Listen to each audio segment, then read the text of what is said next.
Welcome to Business Innovators Radio, featuring industry influencers and trendsetters sharing proven strategies to help you build a better life right now. Hello and welcome to the show. This is your host, JC Soto. Today we have a distress coach and the founder of the Distress Lounge, Jennilynne Coley. Welcome to the show, Jennilynne. Thank you so much for having me, JC. I'm reading about the Distress Lounge and sounds so powerful, something that we need so much. Can you tell us a little bit about that? Absolutely. So basically what I've created is just a really safe, relaxing space to really remove the distractions and the overwhelm that stress often causes. And a lot of times that comes from internal judgments and external judgments, some of which we even picked up in messaging and psychological programming in our very early years. And so a lot of what I do is helping to reduce and eliminate what some people call head trash, right? Those voices of you're not good enough, or you didn't do enough today, or you didn't hit that goal, or how am I going to make this work? How am I going to make more money? How am I going to expand? Like all those different kind of things that keep you up at night, right? And figure out ways to let go of those distractions, let go of those pressures that we often put on ourselves to be in a more clear and present state and space. Because how much can you create when you're stressed, right? What happens when you're stressed? Physiologically, oftentimes your body is contracted down, Yeah. right? And your mind is not clear. And you're functioning from trying to quote unquote, solve a lot of problems. And I have a very different ideology and point of view around problems. I actually don't believe in problems. I actually believe that everything is a possibility and an opportunity. And so a lot of it is just about reframing that messaging and reframing that programming and remembering that wherever you are, you're perfect just the way you are. There's nothing wrong with you. What if there's no problem? And I invite people to really remember how amazing they are and create from that space. Because if you tap back into when you were maybe a 5-year-old curious on the playground, did you really function from problems and what's wrong and what you didn't do and what you need to figure out? Or were you more curious? Ooh, if I go and grab this water and pour it in this dirt, what will it do? Oh, there's mud. Oh, what if I had some rocks and flowers? And that state of curiosity and fun and play definitely doesn't make your body contract, right? You can relax your shoulders. You can breathe a little better. Maybe put a smile on your face and create from that joy of you and that joy of being alive. And then it allows you to see more possibilities and more opportunities and just have a lot more fun and play and creation in your life and your business. That's right. Have more fun. And, you know, you talk about being a kid and we're so creative when don't have all these limitations that sometimes we get imposed on and we get restricted. And we find ways to get things done. And all of a sudden we get to become an adult and we forget how powerful and creative we are. Exactly. And a lot of it is just inviting you to remember that. Yeah. Now, when clients come to you stressed out, finding that they are not being creative, they're probably feeling stuck. Do they come with some kind of misconceptions about stress or distress and actually getting past that point where they've been probably for a long time and start being productive and creative and having fun again? They have some ideas that are misplaced, misinformation? Absolutely. Oftentimes when I end up working with clients, they're kind of at their wits' end. They've tried all kinds of other things and then they find me, and there's that inkling, right? There's that desire. There's that knowing somewhere buried in there that maybe they can be happy again. Maybe they don't have to be so stressed out or overwhelmed or depressed or whatever state or space they might be in so much even physical pain in their body, right? But then there's also those counteracting beliefs that, what if it doesn't work for me? I've already tried everything. How much time is this going to take? Is this even really possible? And they might even think that it's possible for someone else or everyone else, but maybe not for them. And what we kind of work through doing is asking a lot of questions and really looking at different tools and techniques that not only happen here when they're in the office, but things that they can remember to do on their own to kind of really be like a pattern interrupt and change their state. So even if it's, I had a really long day at the office and I just want to get home and I'm clenching the steering wheel really tight and I just, I happen to not really like traffic. So that's why I'm using that example. It's not one of my favorite things, right? But it could be different things for different people, right? So it's catching yourself in that moment and creating that pause to get back present in your body. And it doesn't take very long. Right? It's just a practice. It's like exercising a muscle. If you don't go to the gym for a really long time and then you go back and you were used to, bench pressing 100 pounds, you're probably not going to be able to do that very well the first time you go back. Right? But if you keep going and you keep going at it, you'll be back there. Right? And so we just take little baby steps. And I really empower them with different tools and techniques that they can use just to catch themselves in that pause in the moment.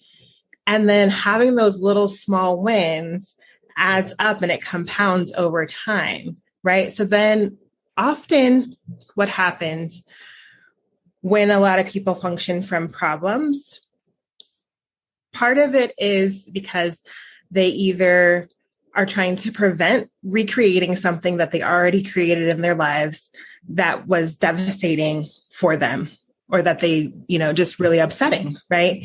So it's an avoidance of creating that again, or it's this stretch of going to a new place that maybe they're not quite sure, don't quite trust themselves really that they can get there. So a lot of it is just learning to trust yourself again. Yes. And remembering that you always know and your intuition can be your best friend. That's right. And you said that sometimes they are afraid of maybe it's not going to work for me. And probably they're also afraid to go into this new territory that they're not confident that they're going to be able to make it work. And so those seem to be two fears that they bring to you. Do they bring anything else, any other fear, anything else that probably, it's been there for so long that for them it becomes so terrifying that they believe that's the way it's always going to be like that? Well, I mean, if you look at it, those are kind of the two, and really the first one are really the underlying ones behind any other fear you could bring, right? Like it didn't work out last time, or last time I tried it, this really bad thing happened. And maybe it's been an over and over again. Maybe they've even experienced some trauma in their life, either personally or professionally.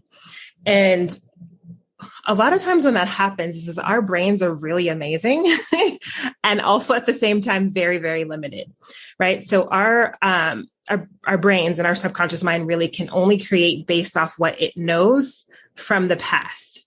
So the ego's job is to keep you quote unquote safe. And I say quote unquote safe because if you are present in the moment and you are asking questions, there really isn't anything to be afraid of. We're only born with two fears, the fear of falling and the fear of loud noises. Every other fear is learned. And this isn't necessarily true for everyone, but I find most often with a lot of people that a lot of the messaging and images we see portrayed in the media around what fear is supposed to look like is not actually what shows up and occurs when there is real danger present, right? For a lot of people, things tend to slow down. There is an inner sense of calm, and things kind of just get handled when there's a real danger present. So everything else is kind of like this made up, hyped up distraction. And then there's a lot of energy that gets wrapped up in avoiding that thing from happening when it probably was never going to actually happen in the first place. So a lot of it is just reframing, again, like the pause and the asking questions, like, is this even actually true for me? Or is this a messaging, a point of view, a conclusion, a lie that I bought into? And now, because our brains are so amazing, I'm recreating it over and over and over again without even realizing that I am that conscious creator in my life, because that programming is stuck there. So psychology tells us that by the time we're 4 years old, that 50% of our thoughts, feelings, and emotions about ourselves, other people in the world is already in place. By the time we're 4 years old, that's really young. And then by the time we're 8, it's 80%. And by the time we're 18, it's 95%. That's a lot of programming while you're still developing and figuring things out about the world. Now, that's not to say that it can't be changed. And oftentimes a lot of it remains there. So when those voices pop back up, especially when you're going to go do something new, that programming, the ego is like, wait a minute, get back in here. We got to keep you safe in the little box here. And sometimes I'm like, thank you very much, brain. I appreciate you. Your services are no longer required in that area. Let's go see what else is possible. You know, so it's just remembering that even if those voices are present and still there, and some of them we can reprogram them, some of them we can change, some of them we can release. But even if the voices are still there, you don't have to listen to them. Like, you still have a choice. You still get to choose. You said something very, very powerful, is that 4 years old, we're already being programmed. And the problem with that is even worse when you think that you have no choice because you're absorbing everything. So you're being programmed without you really having the choice to say, no, that doesn't make sense, or no, I'm not going to take that. I'm not going to accept that. So we absorb all that stuff at 4 years old.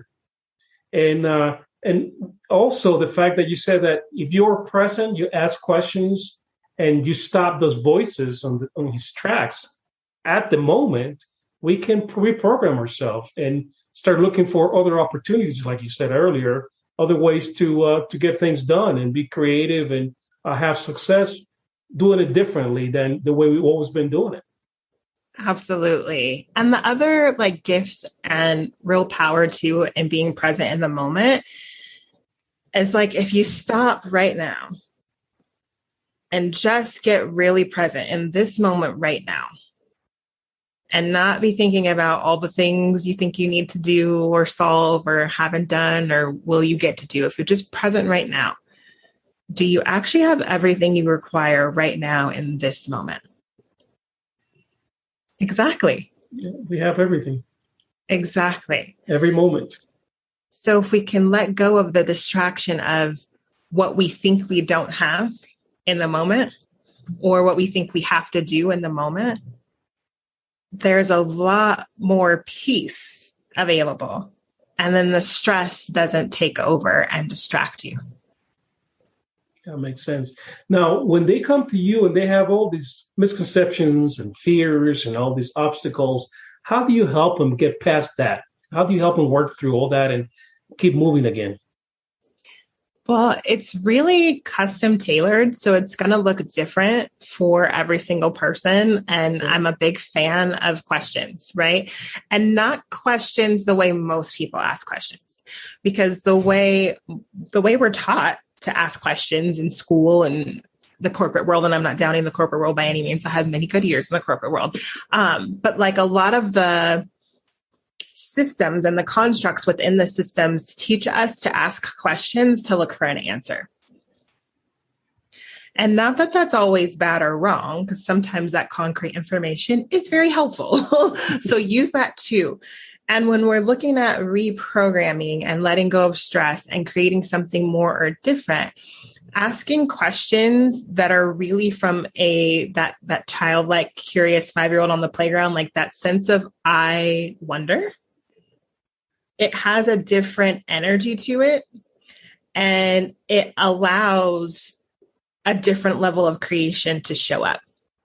So we really play with asking questions to help them learn to trust themselves again and really trust their intuition and have a physiological sense of it in their body. Right? Have you ever made a choice and you kind of had like maybe an icky feeling in your gut before you made that choice, but you did it anyway? And then afterwards you were like, oh, I knew I shouldn't have done that.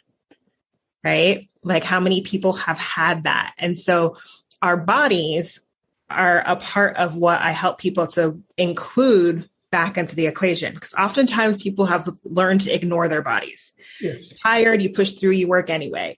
You're hungry and maybe you're not putting foods in your body that are actually what contribute to your body and you having more energy or to you optimally being your best self, right? And so it's really learning to begin to also have a dialogue with your body again and include your body again and begin to trust you and the physiological awarenesses that and the intelligence really that your body has and can be a gift to you, really creating a life that works for you that's beyond stress. Yeah. So, I mean, there's no set formula to how I help a client. For some, it might be inviting more movement and more play back into their lives, right? Yeah. For some, it may be breathing exercises. It could look so many different ways for each person. So it's really a dialogue that I get to have with them and with their body too. So you can see the table back here if you end up using this part on the video.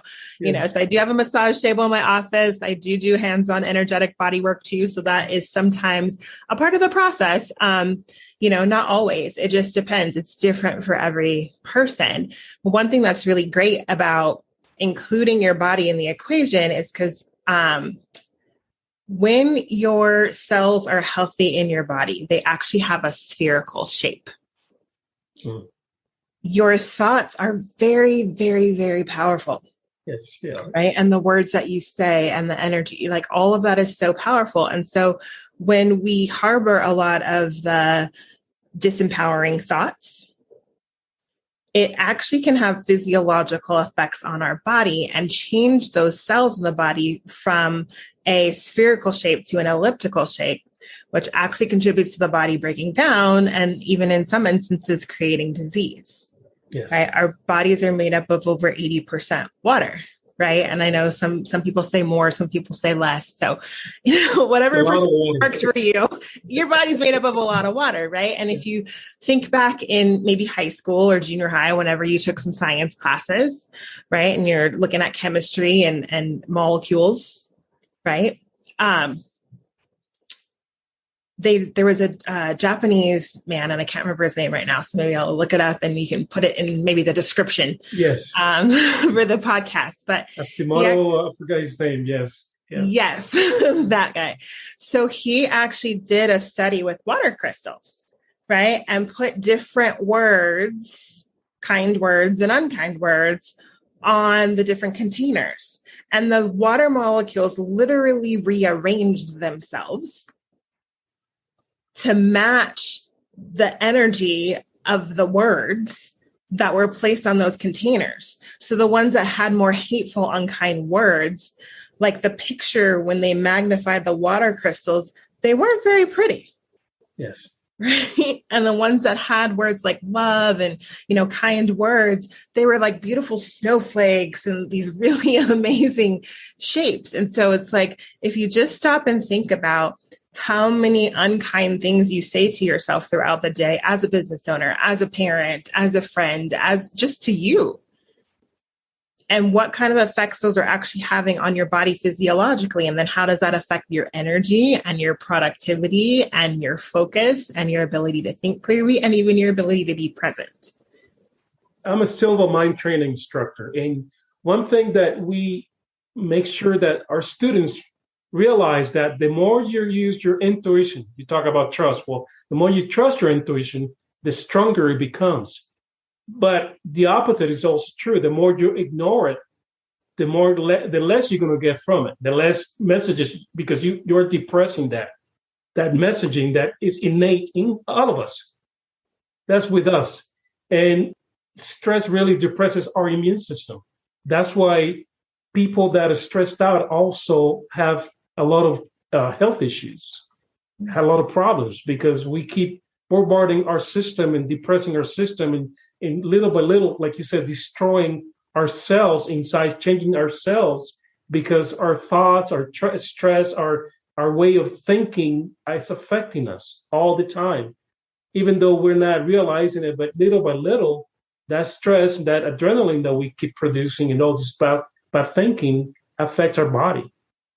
Absolutely. Yeah. Yes. So one of the favorite things that I do is like really helping to activate and contribute to the person really creating their own healing and change within their body, and helping those cells that have changed because of those negative thoughts to be able to morph and change into something different, and they can create their own healing should they choose.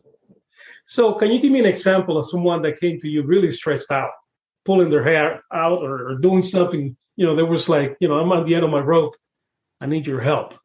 Can you give me an example of someone that you helped out?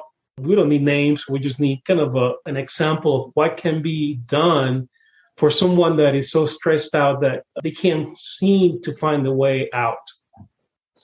Absolutely. I can think of a few.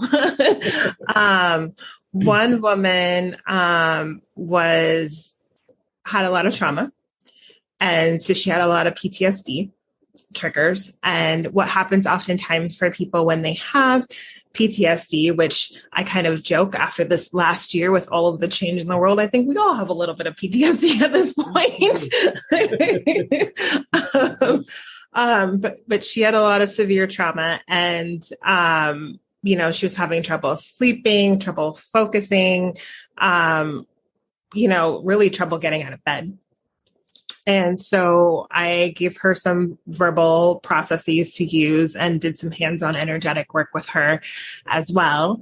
And, we changed it, and she's not having issues with that anymore. Another one I'll share with the disclaimer that I'm not making any health claims. I'm just sharing with you what she shared with me. Again, like I said, I can contribute to people activating their own and choosing their own healing in their own bodies. I do not heal people. Yes.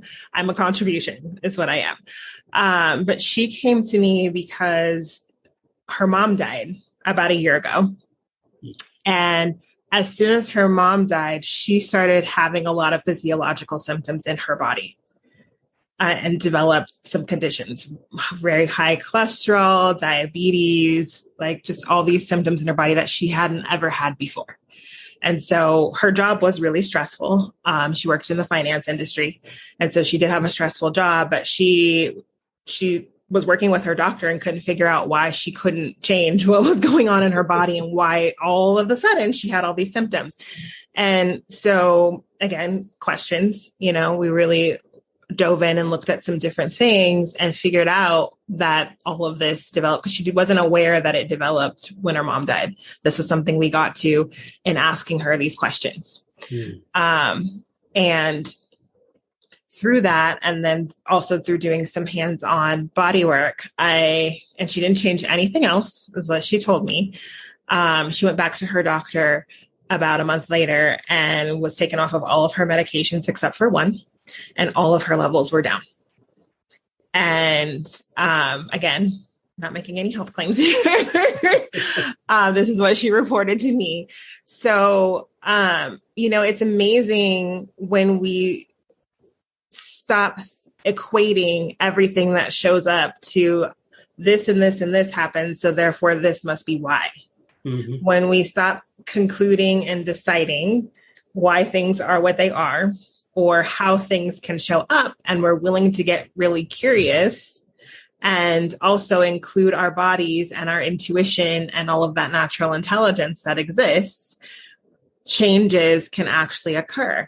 And those changes come from within you, right? You are that powerful and you do have that choice, and you can, just like you can create immune system issues and other things in your body with your thoughts, you can create your own healing and your own peace and your own joy and, operating and living your life beyond being distracted by stress and what the effects of stress do to you and your life and your body. That's right. Everything starts from inside, and our bodies were designed to heal itself if we allow it. And sometimes we interrupt that process, and, we make things worse for ourselves. And, but, it seems like unless we stop, like you said before, and just analyze what's going on and go back inside, because all the answers are inside. Everything is inside. Absolutely. And so we got to be willing to do that and take charge. Stop blaming everybody else and everything else, because everything comes from inside. I heard this saying that life comes from us. Life doesn't come to us. It comes from us. We make it happen. Good or bad is up to us. And it's hard for some people to accept that. It's easy to say, well, so-and-so did it, or this happened, or that happened. It had nothing to do with that. That just happened to me. So, yeah. And a lot of that too is like programming, right? Yes. Like we can be products of our environment. Again, going back to the conversation about, our subconscious thoughts and how they develop.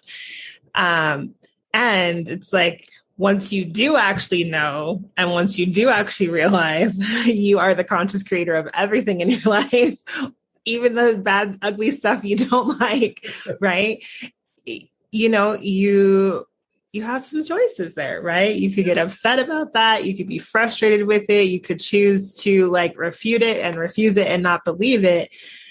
And you could also choose to be empowered by it.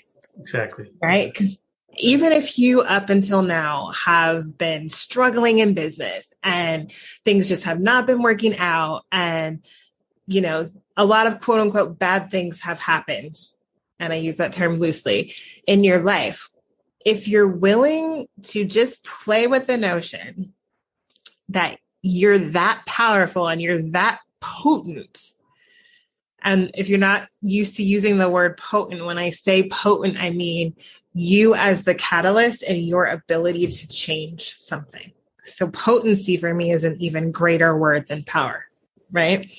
And powerful. So if you are willing to acknowledge you and your potency, even in creating that quote unquote bad or negative stuff, it's an opportunity and a possibility to also get really excited. Because it's like, if you can create all of that crap over there, what else can you create?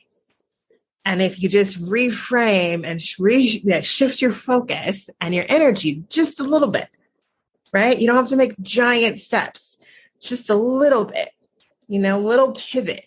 Then what other amazing things can start to show up in your life? And what if nothing's wrong, even if you have created crap? What if there's not a problem? What if you're not a problem? I love talking about rocket ships because when they're on their way to outer space, they are actually off course, 98 to 99% of the time. That's almost 100%. That's a lot of the time to be quote unquote off course, right? Yes. But they're just making little tiny course corrections the entire way up, and they still manage to reach their destination, whether it's the moon or now all kinds of other planets, right? And so if something that amazing can happen with a rocket ship, what if you're not in the wrong place in your life? What if you're exactly where you have created yourself to be? And you can always make a little tiny course correction and go in a different direction and make another choice in every moment and in every second, really. It's a choice. It's always a choice. A little minute adjustment can make a huge difference on what you're going to end up at. Yeah. Absolutely. Tell me, how do you get started in helping people de-stress? What was the spark that got all this started? Well, I've always been what I call a personal growth junkie. I got started very early. I was always a curious child.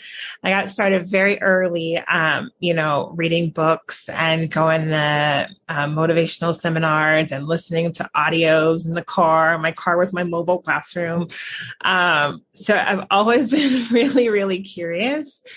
And when I graduated high school, I went more of the corporate route. I went into the financial services world, and more so because I was a teen mom and my mother was very, very concerned about me being able to provide for my daughter when I graduated high school. So I went and got my 4-year degree. It took me a little longer than 4 years, but I did go get my business degree and start in the finance world. But what ended up happening as I was continuing to, learn and feed my mind and still go to different seminars and classes and whatnot is I was actually in the middle of a very nasty divorce. And in the middle of that, I met a woman in a women's group that I was in that showed me a hands-on energetic process, which is one of the ones that I do happen to use in my practice now. And it was so profound for me that I was like, I'm learning more. What else can I do with this? What else can I create with this? And like, part of my love of learning and my curiosity and my personal growth junkie adventure has not only been about making things better for me, but it's been about how many things and how much more information and how many tools can I empower myself with so that I can then go and share them with others.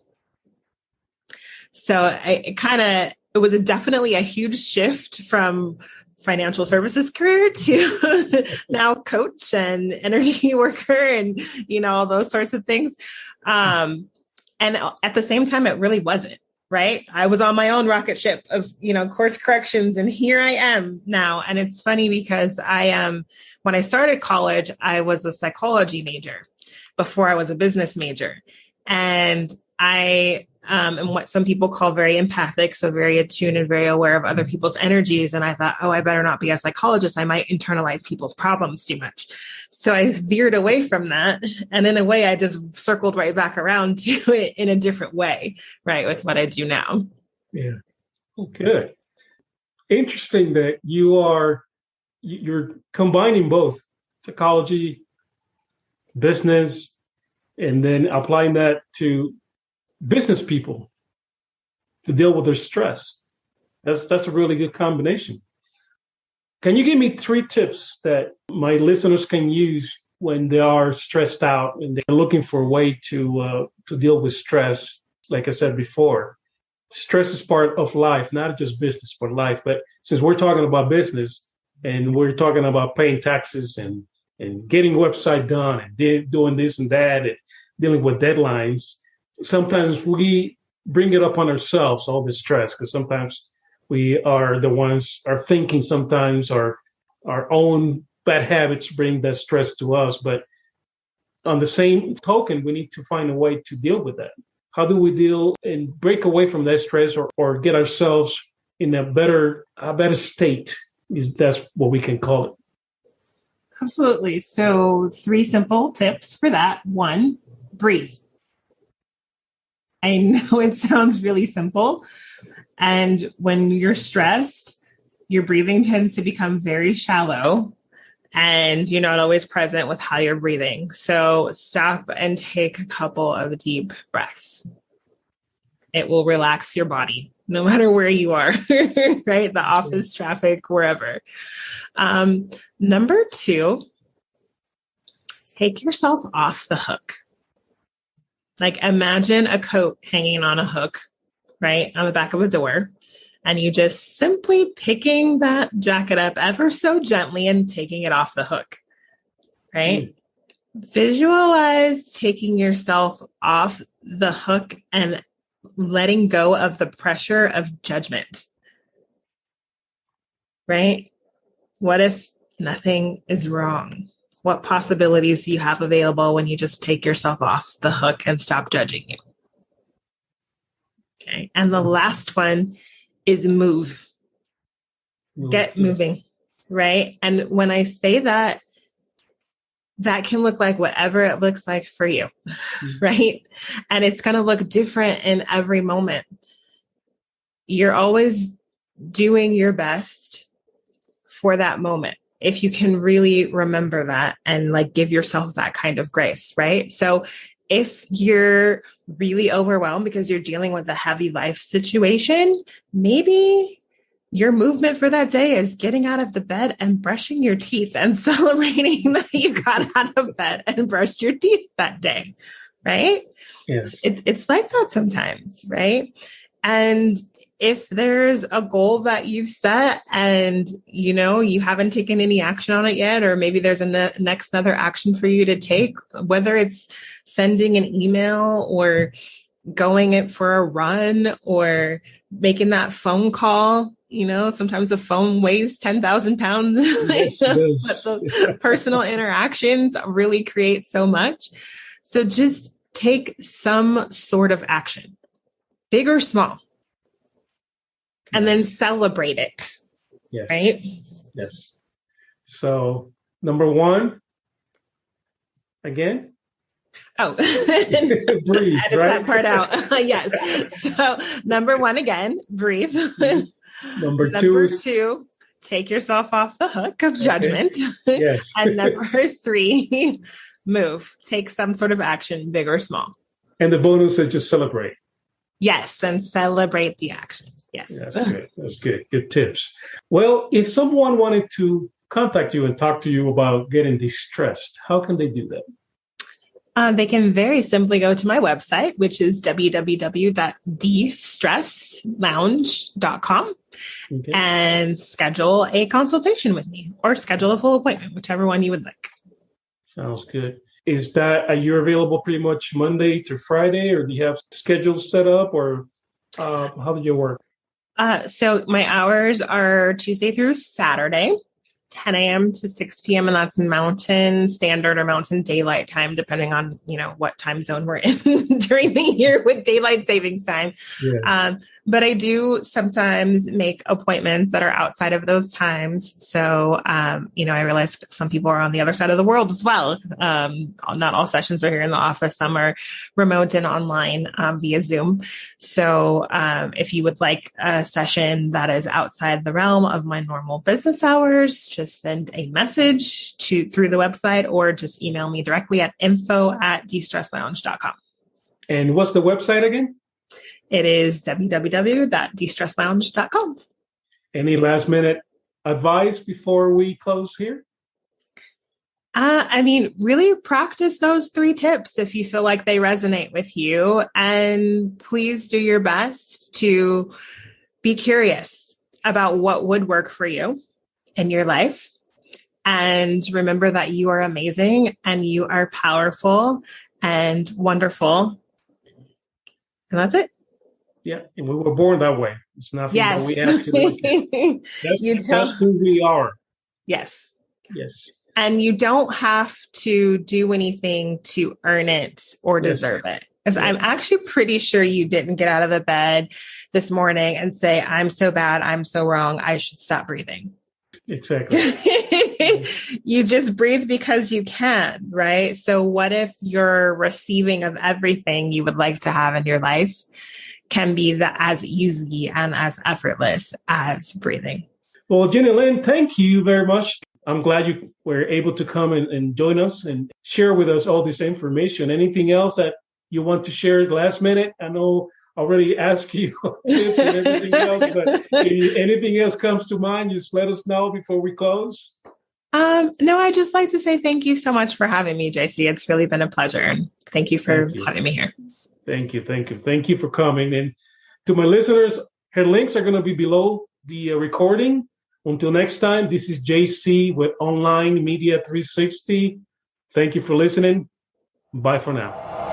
Thanks for listening to Business Innovators Radio. To hear all episodes featuring leading industry influencers and trendsetters, visit us online at businessinnovatorsradio.com today.